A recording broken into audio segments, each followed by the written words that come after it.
etmeyecekse, Amerika bunu hansı əsasla etmeyecek? İyulun 29-da Bakı Apellyasiya Məhkəməsi INS telekanalının lisenziyasının ləğvi ilə bağlı Milli Teleradyo Yayım Şurasının iddiasını təmin edib.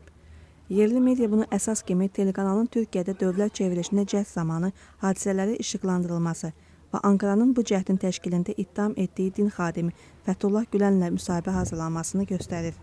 Milli Teleradyo Şurası iyulun 18-də INS-in yayımını dayandırıb. Məhkəmə iclası zamanı INS-in hüquqi nümayəndəsi Sevda Məhərrəmova iş üzrə icraatın dayandırılması barədə vəsadət qaldırıb. Çünki Baş Prokurorluqda INS-in təsisçiləri Vahid Naxış və Mirşahin Ağayevə qarşı terrorizmin təbliği predmeti üzrə iş araşdırılır. Hüquqşünas öz mövqeyini onunla izah edib ki, eyni iş üzrə iki icraat ola bilməz. INS-in vəsadəti təmin olunmayıb. Hakim Ülvi Mayılov yalnız onu deyib ki, hakimlər videoya diqqətlə baxıblar. Lakin o, teleşirkətin qanun pozuntusunun nədən ibarət olduğunu əsaslandırmayıb. Sonda məhkəmə 2013-cü ildə INS-ə verilmiş lisenziyanın ləğv edilməsi barədə qərar qəbul edib. Vəkil Raqif Mustafayev Apellyasiya Məhkəməsinin qərarından Ali Məhkəməyə şikayət veriləcəyini deyib.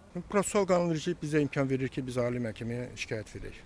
Qanuna əsasən qərar bizə təqdim edildiyi gündən 3 gün müddətində biz Ali Məhkəməyə şikayət veririk. Ali Məhkəmə baxılandan sonra növbəti addımımızda sonra fikirləşir ki, hansı addımlar atmalıyıq.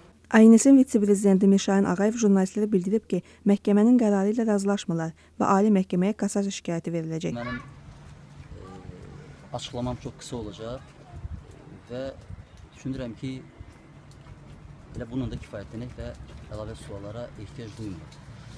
Bugün məhkəmə olub, məhkəmədə INS müstəqil ümumi şirkətinin lisenziyasına tam verilməsi barədə qərar qəbul olundu və təbii ki, biz bu qərarla razı deyilik və bu qərardan müvafiq instansiyalara, digər instansiyalara şikayətlə müraciət edəcəyik.